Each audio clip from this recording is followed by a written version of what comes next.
So very good morning. आज अपन इस lecture में बात करने वाले हैं इंटरफेरॉन। वेरी इंपॉर्टेंट टॉपिक है, तो इसको कंप्लीट अपन को देखना है। एंड मैं आपको 100% ये बोल सकता हूं, यहां आप सिर्फ इसको समझ लीजिए, आप इजीली एग्जाम के अंदर इसको अच्छे से लिख सकते हैं। और वैसे यहां सिर्फ समझ लीजिए, इसके जो कंप्लीट नोट्स हैं वो नोट्स आपको टेलीग्राम पे मिल जाएंगे, वहां से आप उनको इजीली डाउनलोड कर लीजिए। यहां समझ लीजिए कि आखिरकार इंटरफेरॉन क्या होता है। देखिए, एकदम इजी लैंग्वेज में यदि अपन इंटरफेरॉन की बात करें तो मान लीजिए एक फॉर एग्जाम्पल के द्वारा अपन समझते हैं। आपने देखा होगा कभी भी आपको जुकाम लग जाती है, जब भी जुकाम लग जाती है तो 5 से 6 दिन के अंदर क्या होता है, ऑटोमेटिक क्या हो जाती है, जुकाम सही हो जाती है। अब जुकाम सही कैसे होती है, वो सही करने के अंदर जो हेल्प करता है वो किसका रहता है, इंटरफेरॉन्स का। अब वो इंटरफेरॉन्स कैसे करते हैं, मान लीजिए कि कोई भी एक ग्रुप है, सेल का क्या है, ग्रुप है। इस ग्रुप में से कोई भी एक सेल है, इस सेल को ले लीजिए, ये सेल क्या हो चुकी है, इन्फेक्ट हो चुकी है, किसी वायरस से इन्फेक्ट हो चुकी है। जो जुकाम वाला वायरस रहता है, राइनो वायरस, उससे क्या हो चुके हैं, इन्फेक्ट हो चुके हैं। ये जैसे ही इन्फेक्ट हो जाएगी तो इसके पास वाली जितनी भी सेल्स होगी, इसके पास वाली जितनी भी सेल्स होगी, वो एक स्पेसिफिक जो प्रोटीन होगा उस प्रोटीन को क्या करेगी, रिलीज करेगी। वो स्पेसिफिक जो प्रोटीन रहेगा, ये सारी की सारी आप देख रहे हैं ब्लू कलर वाली, ये सारी की सारी है हेल्दी सेल्स। एंड ये वाली जो रेड कलर में देख रहे हैं, ये है जो वायरस से इन्फेक्टेड हो चुकी है। एंड आप इसके ऊपर जो ग्रीन ग्रीन डॉट देख रहे हैं, इन्होंने क्या रिलीज किया है, इंटरफेरॉन, जो कि क्या होता है, एक स्पेसिफिक क्या होता है, प्रोटीन होता है। तो ये क्या करती है, एक प्रोटीन का क्या करती है, सिक्रेशन करती है, रिलीज करती है, जो क्या करता है, उस वायरस से लड़ने में क्या करता है, हेल्पफुल करता है। यही क्या होता है, आपका इंटरफेरॉन होता है। तो इंटरफेरॉन क्या होता है कि जो भी सेल इन्फेक्ट हो चुकी है, उसके आसपास की जितनी भी सेल्स होती है, वो एक स्पेसिफिक प्रोटीन का क्या करती है, सिक्रेशन करती है। उसी को क्या बोला जाता है, इंटरफेरॉन बोला जाता है, जो क्या करता है, इस वायरस से लड़ने के अंदर क्या करता है, मदद करता है। वो किस तरह से करता है, तो देखिए, ये जो इंटरफेरॉन है, इसके बारे में सबसे पहले किसने बताया, इसके बारे में सबसे पहले आइजैक एंड जो लिंडमैन नामक साइंटिस्ट थे, इन्होंने इसके बारे में एक्सप्लेन किया। अब बात करते हैं इंटरफेरॉन क्या है। तो इंटरफेरॉन क्या होता है, एक ग्रुप होता है प्रोटीन का, किसका, प्रोटीन्स होते हैं, इसका ग्रुप है। अपन ने बात अभी कर ली थी। एंड अपन बात करें कि ये काम क्या करता है, ये मान लीजिए अपना जो भी इम्यून सिस्टम है, उस इम्यून सिस्टम के अंदर मान लीजिए कोई भी डिजीज हो चुकी है, किसी भी तरह का इंफेक्शन हो चुका है, उससे लड़ने में, उससे फाइट करने के अंदर क्या करता है, हेल्प करता है। कौन, इंटरफेरॉन्स होते हैं। तो अपन ये बोल सकते हैं कि ये क्या होता है, जो इंटरफेरॉन्स होता है, एक तरह के एंटीवायरल सब्सटेंस होते हैं। क्या होता है, एक तरह का एंटीवायरल सब्सटेंस होता है। एंड ये फर्स्ट लाइन डिफेंस होता है। क्या होता है, first line defence against virus जो आपका अटैक होता है उससे। फर्स्ट लाइन डिफेंस का मतलब होता है कि पहली बार में क्या कर देता है, वायरस को क्या करता है, किल कर देता है, नष्ट कर देता है, उसके लिए क्या करता है, लड़ता है। उसको क्या बोलते हैं, फर्स्ट लाइन डिफेंस बोला जाता है। मतलब इसके लिए अपन से बाहर से किसी भी तरह की एंटीबायोटिक्स रहती है, जो भी एंटीबॉडीज होती है, उनको लेने की जरूरत नहीं होती है, अपने अंदर खुद ही क्या कर लेते हैं, प्रोड्यूस कर लेते हैं। वो कौन सा होता है, फर्स्ट लाइन डिफेंस सिस्टम होता है। ओके, अब जो इंटरफेरॉन्स होते हैं, अभी अपन ने बात की कि इंटरफेरॉन्स होते हैं नेचर में कैसे होते हैं, प्रोटीन्स होते हैं। नेचर में कैसे होते हैं, प्रोटीन होते हैं। लेकिन कुछ इंटरफेरॉन्स होते हैं, वो क्या होते हैं, नेचर के अंदर ग्लाइकोप्रोटीन भी हो सकते हैं। ये चीज आपको याद रखनी है। तो थोड़ा सा एक इंपॉर्टेंट पॉइंट देख लेते हैं। इंपॉर्टेंट पॉइंट में बात करें तो पूछ लिया जाए कि इंटरफेरॉन का सबसे बेस्ट एग्जांपल बताइए। तो इंटरफेरॉन का सबसे बेस्ट एग्जांपल है जो आपकी सेल मेडिएट इम्यूनिटी होती है। ये क्या है, सबसे बेस्ट एग्जांपल है किसका, इंटरफेरॉन का। अब क्वेश्चन आ जाता है कि सेल मेडिएट इम्यूनिटी क्या होती है। तो देखिए, सेल मेडिएट इम्यूनिटी अभी अपन पढ़ेंगे तो लेक्चर काफी लंबा हो जाएगा। आज अपना मेन मकसद क्या है, इंटरफेरॉन। तो इसकी मैंने पर्टिकुलर लेक्चर बना रखा है, सेल मेडिएट इम्यूनिटी क्या होती है, उसको आप डिटेल में देख लीजिए। उसकी जो लिंक है आई बटन में आपको मिल जाएगी, नीचे डिस्क्रिप्शन बॉक्स में भी मिल जाएगी। अब बात करें कि इंटरफेरॉन्स होते हैं, ये ह्यूमंस के अंदर टोटल 3 तरह के होते हैं। कौन कौन से होते हैं, interferon alpha, interferon beta and interferon gamma. अब बात करते हैं किस तरह से अपन डायग्राम द्वारा समझते हैं किस तरह से जो इंटरफेरॉन है ये वर्क करता है। मान लीजिए कोई भी वायरस था, ये वायरस क्या है, ये अपनी इन्फेक्टेड सेल है, मतलब ये अपनी सेल थी, उस सेल के अंदर ये वायरस आ गया एंड उसके अंदर आप क्या आ गया, इसका डीएनए आ गया। डीएनए आरएनए कुछ भी हो सकता है, उसका मतलब बोले तो उसका जेनेटिक मटेरियल है, वो सेल के अंदर क्या हो चुका है, एंटर हो चुका है। जैसे ही सेल में एंटर होगा तो वो क्या करेगा, अपनी संख्या को, पॉपुलेशन को बढ़ाएगा, मल्टीप्लिकेशन की जो प्रोसेस होगी वो इसके अंदर होगी। अब आपको पता है कि जो एक सेल रहती है, उस सेल के यदि ब्रेन की बात करें तो सेल का ब्रेन क्या होता है, उसका न्यूक्लियस होता है। तो ये सेल का क्या है, न्यूक्लियस। न्यूक्लियस के अंदर ही क्या होता है, अब ये जो डीएनए था, ये डीएनए क्या, ये जो डीएनए आया था, इस डीएनए क्या होगा, अपने डीएनए के साथ मिल जाएगा। अब इसके अंदर क्या होगा, इसका ट्रांसक्रिप्शन होगा, मतलब इसकी क्या की जाएगी, स्टडी की जाएगी। जैसे ही डीएनए होगा, इसकी स्टडी की जाएगी, फिर इसको किसमें कन्वर्ट कर दिया जाएगा, एमआरएनए के अंदर कन्वर्ट कर दिया जाएगा। तो डीएनए से एमआरएनए बनने की प्रोसेस क्या बोलते हैं, ट्रांसक्रिप्शन बोलते हैं। फिर एमआरएनए क्या बनाएगा, प्रोटीन। क्या बनाएगा, एक तरह का स्पेसिफिक प्रोटीन बनाएगा जिसको अपन क्या बोलेंगे, इंटरफेरॉन। तो एमआरएनए से प्रोटीन बनने की जो प्रोसेस होती है वो आपकी कौन सी होती है, ट्रांसलेशन होती है।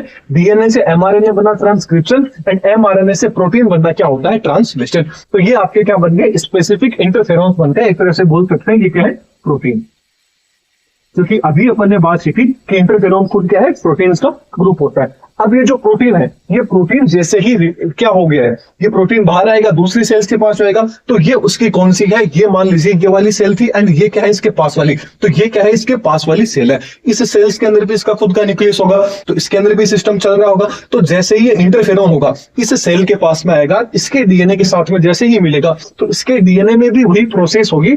ये क्या करेगा, डीएनए क्या होगा, ट्रांसक्रिप्शन के द्वारा क्या बनेगा, एमआरएनए में कन्वर्ट हो जाएगा, फिर ट्रांसलेशन के द्वारा ये एंटीवायरल प्रोटीन होगी, उस प्रोटीन का क्या कर लेगा, फॉर्मेशन कर लेगा। फिर ये जो एंटीवायरल प्रोटीन होगी, ये क्या कर देगी, आपका जो भी वायरस था, इस वायरस को क्या कर देगी, किल कर देगी, इस वायरस को मार देगी। ये सारी की सारी प्रोसेस होती है। ये क्या होती है, आपके इंटरफेरॉन की प्रोसेस होती है कि जैसे ही कोई बैक्टीरिया हुआ, उसका डीएनए, कोई भी वायरस है, उसका डीएनए अंदर आया, तो उसके न्यूक्लियस के अंदर क्या होता है, जो सेल होता है, इसके न्यूक्लियस के अंदर क्या होता है, ट्रांसलेशन, ट्रांसक्रिप्शन होता है, जिसके द्वारा क्या बन जाता है, स्पेसिफिक प्रोटीन, जिसको क्या बोलते हैं, इंटरफेरॉन। फिर जो पास वाली सेल्स होती है, उसके पास भी क्या होगा, उसके अंदर भी डीएनए की प्रोसेस चल रही होगी। तो ये जैसे ही ये इंटरफेरॉन इसके इस डीएनए के साथ में मिलेगा, तो इसमें क्या होगा, वापस ट्रांसक्रिप्शन होगा, फिर उसको कोडिंग करेगा, इसको अच्छे से पढ़ेगा, फिर एमआरएनए बनेगा, फिर एमआरएनए क्या बना देगा, स्पेसिफिक प्रोटीन बना देगा, जो कौन सी होगी, एंटीवायरल प्रोटीन होगी। मतलब जो भी वायरस आया है उसके खिलाफ क्या बन जाएगी, प्रोटीन बन जाएगी, और ये उस आसपास वाली जो सेल होगी, उस वायरस को क्या कर देगी, किल कर देगी। इसीलिए आपने देखा होगा कि जुकाम लगती है तो 5 से 7 दिन के अंदर ऑटोमेटिक बिना दवाई लिए ही क्या हो जाती है, वो सही हो जाती है। क्यों हो जाती है, क्योंकि आसपास वाली जितनी भी सेल्स होती है, वो सारी की सारी एंटीवायरल प्रोटीन बना लेती है, एंटीबॉडीज बना लेती है, और वो जो वायरस था, उस वायरस को क्या कर देती है, धीरे धीरे किल कर देती है। तो ये तो अपन ने पढ़ लिया। अब इसका बायोटेक्नोलॉजी के अंदर किस तरह से यूज होता है, उसको अपन देखेंगे। इससे पहले आप इसका स्क्रीनशॉट ले लीजिए, फिर अपन बायोटेक्नोलॉजी के अंदर जो इंटरफेरॉन्स होता है, इसका किस तरह से यूज होता है, उसको अपन देखेंगे। तो अब अपन बात कर लेते हैं कि इंटरफेरॉन का बायोटेक्नोलॉजी के अंदर किस तरह से यूज किया जाता है। तो अपन ने सबसे पहले क्या ले लिया, इंटरफेरॉन ले लिया। क्या ले लिया अपन ने, सबसे पहले इंटरफेरॉन ले लिया। लेकिन इंटरफेरॉन अपन ने किस तरह का इंटरफेरॉन लिया है, जिसके अंदर से जो इसका नेचर था, इसका नेचर क्या था इंटरफेरॉन का, ये क्या बना रहा था, एंटीबॉडीज बना रहा था। मतलब क्या बना रहा था, एंटीबॉडीज बोले तो प्रोटीन बना रहा था, लेकिन अपन ने एक तरह से बोले तो इनएक्टिव इंटरफेरॉन अपन ने एक तरह से लिया, अपन ये बोल सकते हैं, क्योंकि इस तरह का इंटरफेरॉन लिया है जिसके पास अभी एंटीबॉडीज बनाने की जो कैपेसिटी है, या वो इसके पास नहीं है। तो अपन ने क्या किया, जो इंटरफेरॉन था, इस इंटरफेरॉन को जो रेस्ट्रिक्शन एंडोन्यूक्लियस है, उससे क्या लगाया, कट लगाया, एंड उससे अपन ने इसको क्या किस में कन्वर्ट किया, एमआरएनए के अंदर कन्वर्ट कर लिया। क्या कर लिया अपन ने, एमआरएनए में। अब अभी अपन ने पढ़ा था कि एमआरएनए तक जो प्रोसेस होगी वो कैसे बनेगी। तो इंटरफेरॉन था, इंटरफेरॉन के अंदर अपन ने देखा था कि क्या हो रहा था, कि जैसे ही कोई वायरस वगैरह आ जाता है, तो उसमें क्या होगा, सबसे पहले ट्रांसक्रिप्शन होगा, ट्रांसक्रिप्शन के बाद में क्या होगा, ट्रांसलेशन होगा। तो ट्रांसक्रिप्शन के अंदर जब आपका एमआरएनए बनेगा, अब जब एमआरएनए बनता है, तो ये एमआरएनए स्पेसिफिक नहीं होता है। इस एमआरएनए के अंदर आपने देखा होगा, इसका जो सेगमेंट होता है, उसके अंदर क्या होता है, एक्सोन भी होता है, इंट्रोन भी होता है। मान लीजिए ये इंट्रोन वाला पार्ट है, ये एक्सोन वाला पार्ट है, फिर ये इंट्रोन वाला पार्ट है, ये एक्सोन वाला पार्ट है। तो अपन को इस वाला जो एमआरएनए होगा, इससे अपन को क्या बनाना है, कॉम्प्लीमेंट्री जो डीएनए है, वो कॉम्प्लीमेंट्री डीएनए बनाना है। अब कॉम्प्लीमेंट्री डीएनए कौन सा होता है, कॉम्प्लीमेंट्री डीएनए का मतलब हो गया कि उसके पास में ओनली फॉर एक्सोन वाली क्या हो, सीक्वेंस है जो एक्सोन वाली, ओनली फॉर वही होनी चाहिए। तो अपन क्या करेंगे, इसकी स्पेशलाइजिंग करेंगे। ये जब अपन ट्रांसक्रिप्शन ट्रांसलेशन पढ़ते हैं, उसके अंदर आपने इजीली समझ लिया होगा। तो अपन को यहां से क्या करना है, एक्सोन को, सॉरी, जो इंट्रोन है, इंट्रोन को क्या कर देना है, हटा देना है। तो इंट्रोन को जो हटाने की जो प्रोसेस होता है, उसको क्या बोला जाता है, स्प्लाइसिंग बोला जाता है। फिर अपन जो एक्सोन है, इन एक्सोन को लाइगेज, डीएनए लाइगेज के द्वारा क्या करते हैं, वापस जोड़ देते हैं। तो ये आपके क्या आ गए, एक्सोन वाले पार्ट आ गए। ओनली फॉर कौन सा पार्ट आ गया, ये आपका एक्सोन वाला पार्ट आ गया। एक्सोन वाला पार्ट आ गया, मतलब अपन ने क्या कर दिया, सी डीएनए का फॉर्मेशन कर दिया। अब ये जो सी डीएनए अपना बना है, कॉम्प्लीमेंट्री डीएनए, इस कॉम्प्लीमेंट्री डीएनए को अब एक जो अपन को क्या चाहिए, अब इसको यदि अपन को रिप्लिकेट करवाना है, इससे अपन को एंटीबॉडीज बनानी है, तो अपन को क्या किसकी जरूरत होगी, गाड़ी की जरूरत होगी एक जगह से दूसरी जगह। मान लीजिए कि सपोज कीजिए कि मेरे अंदर मान लीजिए इंटरफेरॉन्स नहीं बन रहे हैं, मेरी शरीर के अंदर इंटरफेरॉन नहीं बन रहे हैं, तो मेरे को क्या करना पड़ेगा, किसी और का इंटरफेरॉन मैं लूंगा और उसको मेरे शरीर के अंदर डाल दूंगा, जिससे क्या होगा, मेरा जो सेल्स होगी उनमें रेप्लिकेट होगा तो उसके अंदर जो भी स्पेसिफिसिटी थी वो सारी की सारी क्या आ जाएगी, मेरे अंदर आ जाएगी। तो सीधी सी बात है कि मैं ऐसा सी डीएनए ले लिया, ऐसा कॉम्प्लीमेंट्री डीएनए ले लिया, इंटरफेरोन ले लिया एक तरह से, कि इसके पास में जो इंटरफेरोन है ये बनाने की एक तरह का ऐसा सेल है या ऐसी डीएनए है कि इसके पास में खुद के पास क्या बना सकता है, स्पेसिफिक प्रोटीन बना सकता है। कौन सी? इंटरफेरोन वाली। अब इसको मेरे शरीर के अंदर पहुंचाना है, तो पहुंचाने के अंदर अपन को एक गाड़ी की जरूरत रहेगी। तो उस गाड़ी में, उस व्हीकल में अपन किसको लेंगे? प्लाज्मिड को लेंगे, जो कि क्या एक तरह का वेक्टर है। अब इस प्लाज्मिड में भी क्या होगा, जो रेस्ट्रिक्टेड एंडोन्यूक्लियस है उसके द्वारा क्या लगाएंगे? कट लगाएंगे।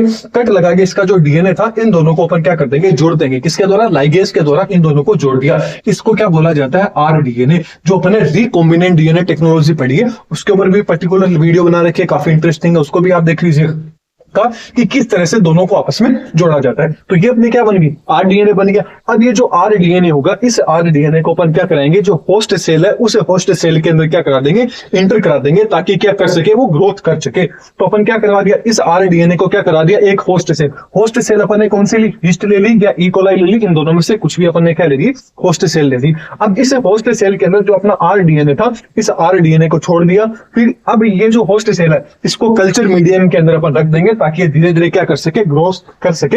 एंड इसकी जो संख्या है वो रेप्लिकेट होकर इसकी संख्या में क्या हो सके? नंबर्स में क्या हो सके? इंक्रीज हो सके। तो ये थी बायोटेक्नोलॉजी के अंदर इंटरफेरोन्स का इस तरह से यूज लिया जाता है। तो इसके जो कंप्लीट नोट्स है वो आपको टेलीग्राम पे मिल जाएंगे। आपको लेक्चर कैसा लगा कमेंट बॉक्स में जरूर बताइएगा। चैनल पे नए हैं तो चैनल को सब्सक्राइब कर लीजिए। Thank you. नेक्स्ट लेक्चर में फिर मिलेंगे।